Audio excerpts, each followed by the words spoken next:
Hello everyone and welcome back to my channel, Beth Chats Books. So it is late evening here, but I have been working and then I had lots of little things to do, so I thought I would film before bed really and just try and edit it this evening because I'm feeling like there's a few kind of books that I want to wrap up.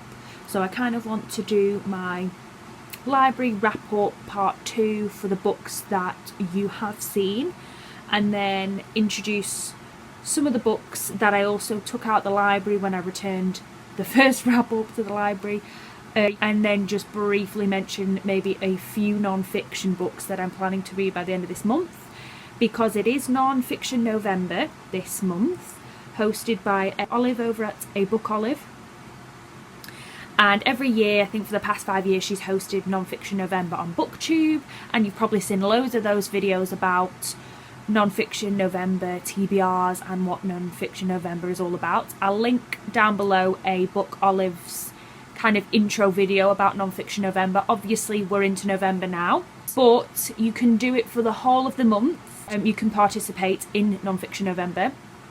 And in a nutshell, it's just about trying to read more non-fiction than you normally would. So she has not specified that you need to read just non-fiction in the month. It's just to read more than you usually would. So her advice in her 5-minute video is if you usually read 1 non-fiction a month, maybe try 2. Or if you read none usually, just to pick up 1. So I think I'm going to attempt to just read 2, and I'm not going to go with the prompts, but if you watch the video down below, there are a few word prompts as well. But I'm not going to go into that too much because you've probably seen them littered all over your subscription feed. So I'm just going to get into this kind of wrappy up book thing. First book I want to talk about is The Flower Girls by Alice Clark Platts. So I really wanted to read this ever since I heard about its release when I was listening to They Walk Among Us podcast, which is a true UK crime podcast. It kind of hyped this book saying you won't forget it, and it is kind of a controversial subject matter. So this follows 2 sisters, Laurel and Primrose. So Laurel's about 10 at the beginning of the story, and Primrose is 6, and the beginning of the novel starts with kind of they meet a young child called Kirsty at the park, and they kind of take her away and say they're all going to play a game, and something horrific happens. So I know for a lot of people they've tried to avoid this book because it's kind of similar in subject matter to the very famous Jamie Bulger murder with Venables, and I always forget the name of the other one, the 2 10-year-olds who killed Jamie Bulger. And so a lot of people have avoided this because it's just a little bit too raw for them. So that's basically what happens in the first couple of pages. You kind of know that that's happening, and then it shows the consequences of this going forward. So Laurel ends up becoming imprisoned because she's 10. That's kind of the legal age of responsibility. So she goes to a juvenile detention centre, and then once she's 18, she's then moved to a female adult prison. And because Primrose was 6, she was not put on trial, and she ends up having her identity changed. So her name changes to Hazel, and her family move out of the local area. And then we kind of take the story from there. That's not too spoilery because that's kind of the setup for where the plot goes. Follows Laurel and Primrose and their lives, but it also follows Joanne, who is the auntie of Kirsty, who is the victim, the 2-year-old victim at the beginning of this story. And Joanne has kind of dedicated her life to petitioning against Laurel's release. So she kind of created an organisation that fights against the appeal process for Laurel. And it's kind of a heavy subject matter kind of book. It was very easy to read. The text was quite good. There were some harrowing moments because this is a very difficult subject matter to deal with. I didn't love this, and I didn't like the kind of twists and turns and plots. I thought they were a little bit predictable. And while I was reading it, I was enjoying the reading experience, but when I finished it, it was nothing to write home about, and I was a little bit disappointed because this was pretty hyped for me. So I just gave it 3 out of 5 stars, to be honest. And there's not that much more I need to comment about this book about. So there's that one. And then the next one I read was Dark Pines by Will Dean. So this one was such a pleasant surprise for me, because when I went to go and read it, it's kind of nearly 400 pages. I believe it is 328 pages, but while I'm saying that and then saying it's not really 400 pages, if you look, the font is absolutely tiny and the text is packed, so the writing is packed into this book. So I was a little bit intimidated, because I thought, if I'm not going to get on with this story, it's going to be a bit of a dragged out read. But I did not have that experience at all. This is really fast paced. If you're looking for a really cold setting, that noir feel, that kind of crime feel, this is definitely a book I would highly recommend. I didn't realise when I started it that it's going to be part of a series. So Red Snow, I believe, which is the second one in this story, is already out, so I'm going to check whether my library has that, because I'm quite happy to continue reading this series because I've really enjoyed this. So this follows Tuva Moodysson, who is a writer at the local paper in a very remote kind of place, a little Swedish town, and it's kind of a bit of a backwards town. Everybody knows everybody, and there were some famous mergers in the 80s or 90s, I can't remember now off the top of my head, where some local huntsmen, so basically, in a nutshell, the context of this place is that every winter there's always a big hunt season where they cull elk, because the elk, if they are not culled, kind of can create a lot of accidents, traffic road accidents, and it affects the wildlife and other things. So a lot of people in the Swedish town have guns and they cull, and it's a big kind of community. And in the 80s and 90s, or 90s, 80s, I can't really remember, there were a series of deaths of hunters who had rifles in the really dark, impenetrable forest area, and they had their eyes removed. And then that kind of went dead and went cold. And then when she started working for this paper, and a body's found at the beginning that also has had its eyes removed, so there's a possible link with the old crimes and the new one. She wasn't here when the old crimes happened, so she's kind of filling in the pieces on that one. But also what's so interesting is she's a deaf reporter for the local newspaper, and the way he seemed to allow Tuva to be such a personality without her being deaf really making any difference, and also kind of using it for his advantage in certain parts of the book. So we got a real sense of when she had her hearing aids in and when she had them out, how it affects her overall kind of perception of what's going on, was fascinating. I loved how he was so kind of satirical through Tuva of how people deal with deaf people and all the patronising comments that people say. I really liked that. She is such a well drawn out character, and this is a romp of a story. You just fly through the pages, you want to know what's going on. All the characters are really well fleshed out. I think it wasn't that obvious of a ending reveal. Towards the end it became a little bit obvious, but there's kind of a little host of potential suspects, and the good thing about this book is the way he wrote them, it could have been any of them, so it was kind of good fun in that sense. Yeah, it's just really page turning, really engaging, and I can't wait to see what he does with this kind of character in the next one. So I gave this between 4 and 4.5 because it was really enjoyable while I was reading it. And then the last book that I have recently read, I just finished this morning, and that was The Confession by Jessie Burton. So I absolutely loved this. So I really enjoyed her book The Muse. So I've read all of her books. I've read The Miniaturist and The Muse, and The Miniaturist was a little bit of a hit and miss for me because the writing was beautiful. I really liked the Amsterdam historical fiction setting, but I struggled a bit with the house, the little doll's house that's made, and all the things that go wrong, and then, you know, secrets of that house. It was kind of like set up a bit like The Silent Companions, by Laura Purcell, or Purcell. I never know how to say that, you know that by now. It's kind of set up like that novel, but not executed as finely.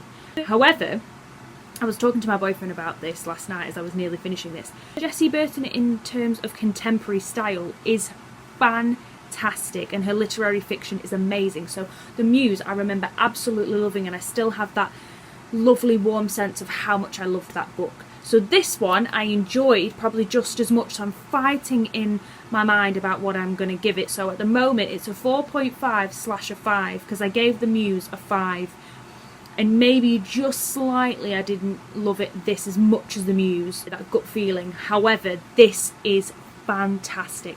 She is amazing at doing 2 different time zones, 2 different stories, and how they inexplicably end up linking. Her characters are so rich. You're really able in her stories to get under the skin of the character and really understand their motivations. So this is around 400 pages long, and for some people they might find that a little bit long, but that was just the right amount of time to really get under the skin of 3 or 4 of the main characters in this, which you really need to get under the skin of those characters to understand why they do what they do. So this book mainly follows 2 different time zones in the 80s and in the kind of contemporary world that we live in, so it's around 2017 to 2018. So in the 80s settings it follows Elise and Connie. So they're 2 women who kind of fall in love, and Connie's a writer, and so she wrote a book called The Green Rabbit, and hence the front cover, and Wax Heart. But at the time in the 80s that we're looking at this, she's starting to write Green Rabbit, and she's got success with Wax Heart, and it's going to be made into a film in LA. So they go off to LA. And then we go to present day, which is 2017-18, where Rose, who is Elise's daughter, is trying to find out what happened to her mum, because her mum abandoned her in childhood when she was less than 1 and left her dad to raise her. So I'm not going to give any more than that, and obviously, you know, make of that what you will, because that kind of just sets up the story. I'm bad with spoilers, guys, sorry. But this was such a beautifully constructed, eloquent novel. It was just really flawless. The writing was phenomenal, the characters were beautiful, they were faulted and difficult at times, and this book really pulled at your heartstrings. What she does really well is she sets you up a character and she lays all the foundations for you to kind of think, oh, why does that character do that? And then she slowly teases out those reasons that at the end, a character who you felt one way about, you feel another, kind of a character that you feel they deserve that because of their actions. Towards the end, you kind of realise, oh, there was a hidden motivation, and you feel moved by characters that previously you were very conflicted about. She does it beautifully. I don't know how else to describe that. I'm not very eloquent when I try to describe these things, but it was absolutely fantastic, and anything else she writes I will definitely pick up, because this is definitely worth the hype for me. If you like a literary fiction and you like spending time with those characters and that teasing out of their personalities and their predicaments and their past especially, I love a story where there's some secrets from their past and we go back and we find out and we kind of get that bird's eye view of what happened at that time, which Jessie does amazingly. So highly, highly, highly recommend this one.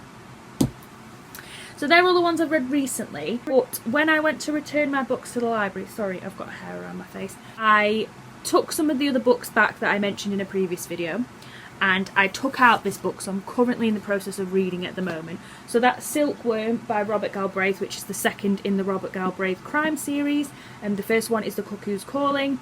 I'm literally only just started it this lunchtime, so I'm literally 40 pages in. Really enjoying it so far. It's very similar to the first one, as in it's created that world-building world where it's kind of contemporary, so it's not that difficult to world build. But what I mean is you're drawn straight back into the world of Cormoran Strike and his assistant Robin and their kind of dynamic. And I love Cormoran Strike, how visceral he is as a character. He's this big, bulky, beefy, London-born man with all these soft parts, and he's quite intelligent, and he has layers, and I like that, and he has some integrity, and we're just getting to the crux of laying the foundations for this particular crime story. The world kind of... J.K. Rowling has this really interesting way of setting up a world that you just find so believable, and you kind of give yourself over to her and say, I trust that you're going to make this a phenomenal read, that this world is solid and special to me, and whether that's fantasy or it is a more contemporary crime style novel, she makes me feel secure in my reading experience. So I'm really excited to see how I get on with this one. This book is around, I think, yeah, 575 pages, so it's gonna be a little bit of time with me. With books that size, I don't tend to read them in a day.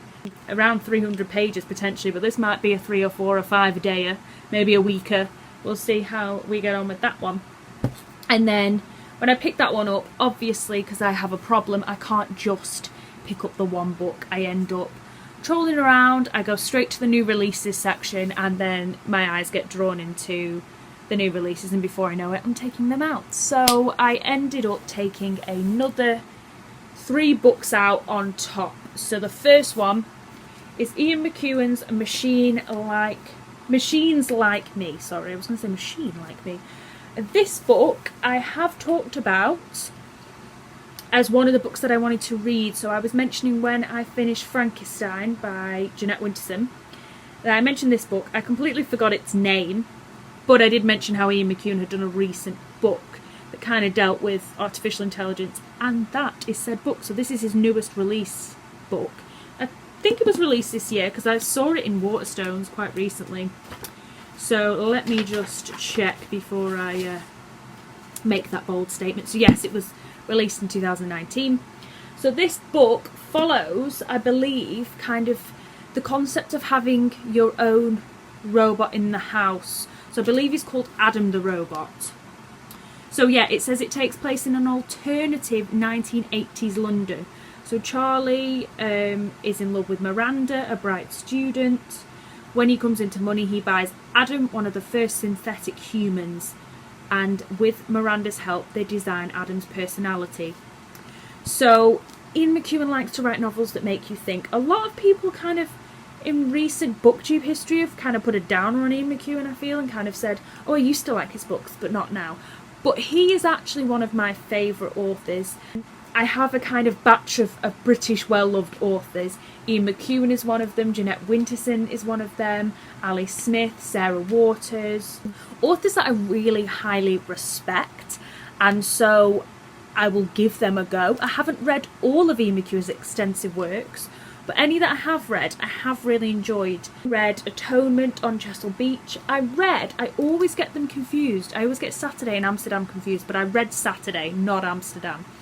And Saturday was my least favourite of the novels that I read of his. I didn't seem to get on with that one so well, but I know he has so many, and I really respect him because he's an author that tries to make you think. He questions, he's very philosophical, and this is a massive question on modern AI and science and technology and where we're going with that. And because I loved Frankenstein so much, and I didn't really think these would be topics that I'd be really into, but it seems to be they've sparked a bit of a passion in me. The idea of this alternative 1980s universe sounds really intriguing to me, whereas usually those kind of things don't, but it sounds almost a little bit dystopian, so I'm totally there for that. I'm really intrigued to see what he does with this because he is very literary, so I feel like this will be really well written and well composed, what I'm hoping. So I am really intrigued to get to this, and it was in the new releases, and I saw a lady eyeing it up in the library, and I waited till she moved away and I literally grabbed it because all of these that I took out were hardbacks, which is the only annoying thing about libraries. They seem to have everything in a hardback, and I was like, oh no, I can't keep taking all these hardbacks out because my bag's just going to burst. But I saw this and I was like, no lady, I'm getting it before you. So I did. And then as I was just going to take that out, I found these next two and I was like, what the heck, I'll take them out because they've always been kind of drifting around on my to be read pile in my brain. So the next one is Where the Crawdads Sing. Crawdads Sing? Or the Crawdads Sing? That doesn't sound like that's right. With a chord dancing. By Delia Owens. This has been on my radar for a while. So I believe it was on maybe it was a long list. I'm not sure it made it to a short list. It was on a book prize. And I can't for the life of me remember. I can't remember. It might have been on a Bailey's. It says the #1 New York Times seller. I feel like it was definitely on a prize because that's where it's been on my radar. Anywho. So this book is based in 1969. It follows Chase Andrews and Kaya Clark. There's coming of age story, possible murder, intrigue, and intrigued I am. So I thought it was potentially kind of about culture and diversity and living in the south of America. I thought it was going to be a bit similar to Ruby by Cynthia Bond. I don't know where I got the impression, maybe. But I don't actually know that much about this at all. I'm going in pretty blind to this one. I'll let you know more about it when I read it. And then the last one was just kind of an impulse that went with that book because I noticed it and recognised it. And that is Daisy Jones and the Six by Taylor Jenkins Reid. I don't know if I love this book or not, but I saw some people really enjoyed it. I saw that it was fast paced. It has been on my radar and I don't believe it's that many pages. No, it says it's around 300, but it seems like it's going to be quite fast paced. So it basically follows a band, a fictional band, that people have said it's loosely based on kind of the Fleetwood Mac dynamic. And obviously it follows Daisy. It says it's set in 1979 when Daisy Jones and the Six had released their album that was kind of, it sold out arenas, they travelled coast to coast, they were lovers and friends and brothers and rivals. But then Daisy Jones walked out and it says, and were irrevocably changed from that. So it says sometimes making music isn't just about the music. So I think it's kind of a fiction based on this fictional band, but kind of almost piecing together of what happened, why she left, all these kind of things. So I don't know if I'll love it, because I know that a lot of people have had a bit of a mixed bag about it. But it's intrigued me enough to think that, yeah, it's at my library, so I'll give it a go. So there's that one. And then the two books I want to quickly mention, I have mentioned in previous videos, so I'm not going to go into a lot of detail, but I'm hoping to read The Trial of Lizzie Borden by Cara Robertson and Three Women by Lisa Taddeo. Both are non-fictions. That's everything for today. Thank you guys so much for watching, and I'll be back very soon with a brand new video. Bye now.